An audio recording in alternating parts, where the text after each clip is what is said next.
If you are watching this video, you have been assigned a case that involves infants and toddlers. Many CASAs have told us that they feel unsure how to observe and report on the well-being of such small children. But don't worry, you are not alone. We are here to help. The CASA role is challenging, and we appreciate your taking time to learn more. I promise your time will not be wasted. By the end of this video, you will understand why early experiences matter, how to observe and report the serve and return interaction process, craft recommendations to promote effective early interventions, and access tools to help you create great reports. It's just a baby, right? Wrong. All babies and toddlers need positive early learning experiences to foster their intellectual, social, and emotional development and lay the foundation for later school success. Babies and toddlers living in high-risk environments need additional supports to promote their healthy growth and development. All child care arrangements, including family, friend, neighbor, and center-based childcare, have the potential to provide high-quality, individualized, responsive, and stimulating experiences that occur within the context of strong relationships and which are embedded in everyday routines. Early experiences powerfully shape the developing brain and can have both immediate and lifelong impact on health and well-being. All areas of development are closely intertwined in the early years, so physical harm can damage emotional, social, cognitive, and language development. Younger children make up a larger proportion of abuse and neglect victims than do older children, and are most likely to experience serious harm and longer foster care placement. Young children can recover from early maltreatment due to the rapidity of early development and the capacity of the growing brain to respond to new experiences. With early support and intervention, maltreated infants and toddlers' healthy development can be restored. But don't take my word for it. The great people at Harvard University really say it best in this video clip.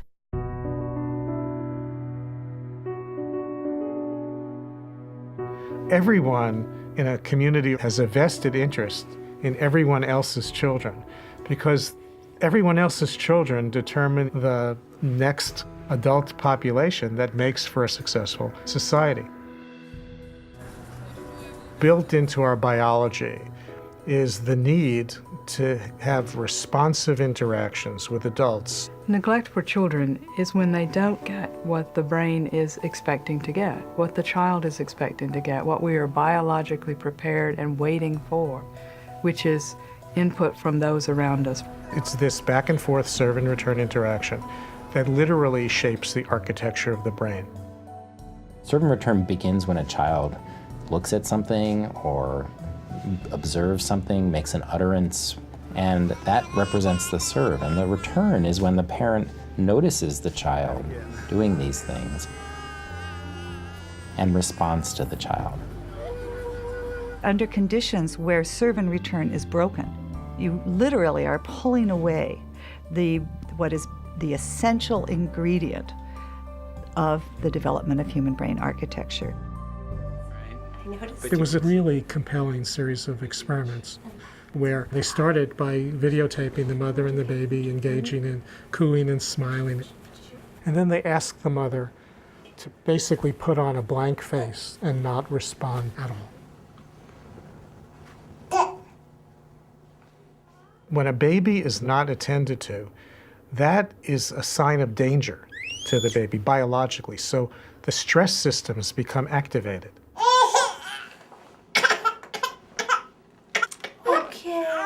In a brain that is constantly bathed in stress hormones, not that's up and down, that comes with normal development, certain key synapses, the connections between nerves, fail to form, and critical regions of the brain.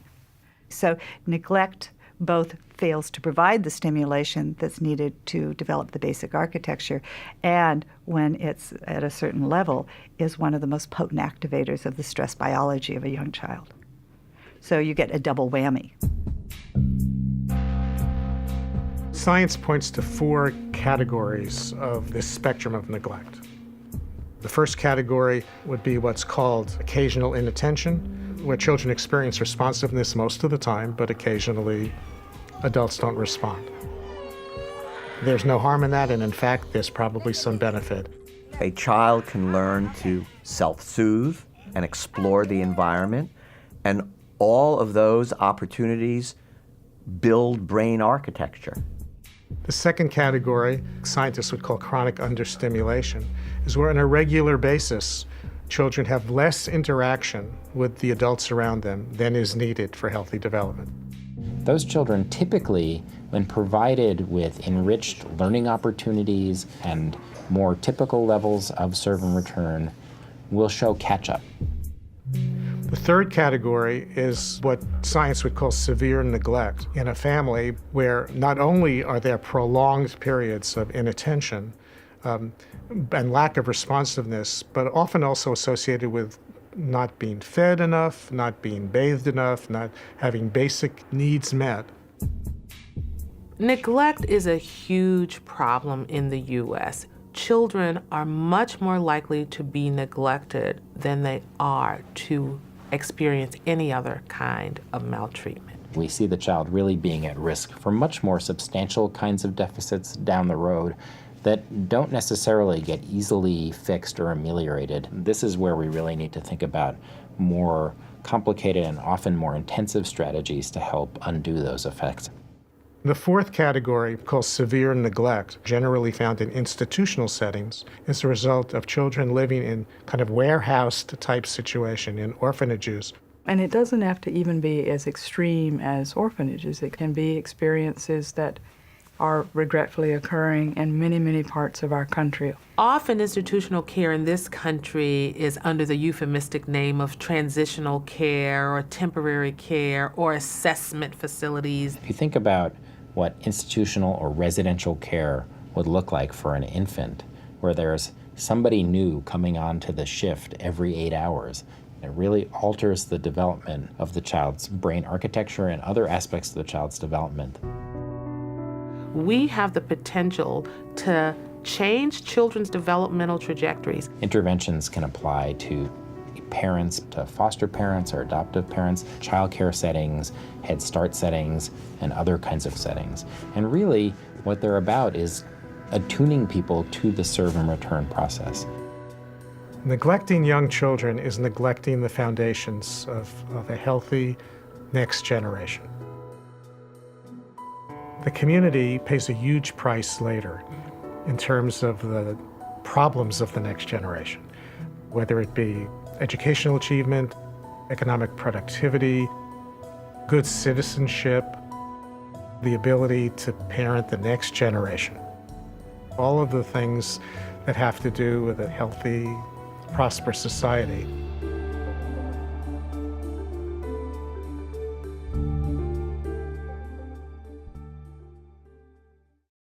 As a CASA, your role is to advocate for the children on your case.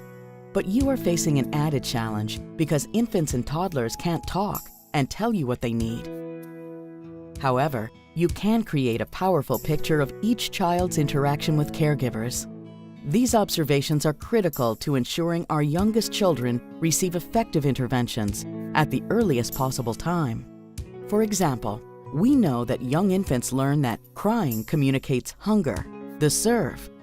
When her mother responds by feeding her, the return. A toddler learns to say book when he crawls into the comfortable lap of a trusted caregiver, the serve, and hears in return, "You have a book. Do you want me to read to you?"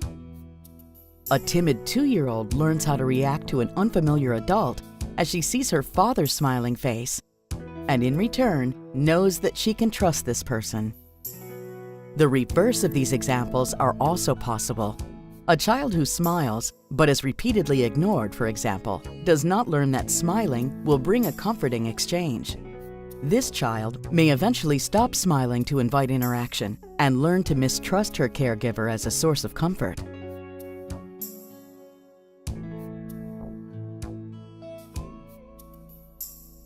Sarah, a 3-month-old, awoke from her nap while I was talking with the foster mother. Sarah gazed around the room for a few minutes, then cried.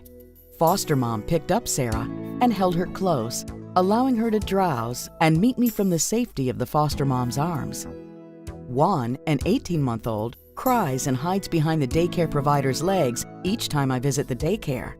When I visit Juan at home, he reaches for me and cries when I leave. Julie, 2 years, sat under the kitchen table and watched as I spoke with her father and sibling. I sat on the floor and said hello. She did not respond. Julie's father and brother did not interact with Julie during my visit. When capturing your observations of the observe and return interaction process, use facts. What did you observe? Avoid adding your opinion about the interaction. A fact-based report paints a more vibrant picture. For example, avoid, I don't believe mom knows how to care for her child due to her lack of responsiveness to the child's cry. Rather, mom shared that she believes 2 months is the appropriate age to let children cry it out. During my visit, the baby awoke from his nap, and mom did not respond to his cries. Avoid, it is obvious there is a strong bond between the baby and her dad. Rather, when I arrived at the house for our visit, the child ran giggling to his father. Dad picked up his son and said, "We have a visitor, let's say hi." The child snuggled into the father's neck and gave me a shy smile. Now it's your turn. Take a look at this short video and write down the serve and return interactions between mother and child. What else about the home environment do you observe? Such a handsome man. Ooh, Mama loves you. Look at that little nosy. Oh, yeah. Oh, look at your smile, honey bun. And those beautiful blue eyes. Oh. And that little mouth that looks just like Daddy's mouth. Dylan. Hi, honey bunny.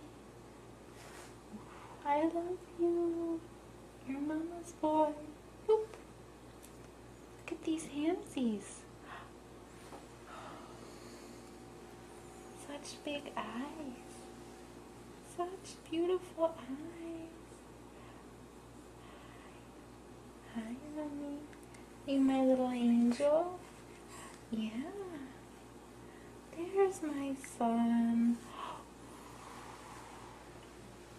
I love you. Daddy loves you. Oh, look at that hand. Are you conducting, Mama? You're a good conductor. Yeah, yes you are.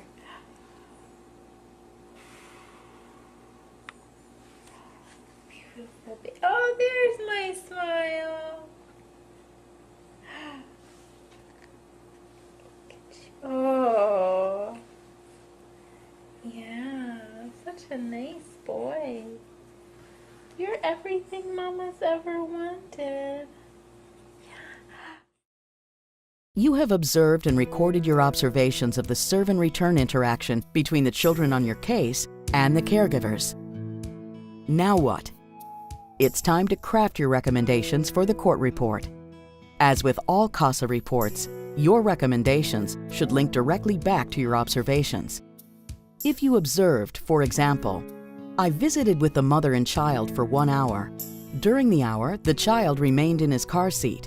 The child was fussy, and I smelled what I believed to be a soiled diaper. Mom was on her cell phone for the majority of the visit. Your recommendation should be based on this observation. I recommend mom attend parenting classes to gain support and education on caring for an infant. Many of the parents who are involved in court were traumatized themselves as children. They may not have had great role models for parenting. The CASA report is a great tool for the judge to see areas where the parents and caregivers can improve, but it's also a place to highlight positive observations. Every family has strengths. Remember to look for and report on the positive interactions that happen. I've seen parents' eyes light up in court when the judge points out CASA observations around loving moments. You can just tell those parents are proud and will continue to serve and return. It can be easy to fall into the trap of using visitation as a carrot or a stick. It's frustrating when parents are not complying with services. and often visits with infants and toddlers are reduced as a result. As a practice, visitation should never be used in this manner. Children and parents bond through interaction. Whenever possible, recommend frequent and extended visits between parents and children. Can you imagine trying to bond with an infant in 1 hour, 3 times per week? All children develop at their own pace, and determining what is age appropriate for a particular month is an impossible task. As a CASA, we don't diagnose or deem anything as age appropriate. By sticking to observations, we can help other service providers provide access to effective interventions. We do, however, have resources to help you with observations and recommendations for your specific case. Check with your coordinator for these tools. Did I keep my promise? Do you understand why early experiences matter? How to observe and report the serve and return interaction process? Craft recommendations to promote effective early interventions? And access tools to help you create great reports? Feedback is crucial. Please share any questions or comments with a CASA staff member. And again, thanks so much for volunteering to support abused and neglected children.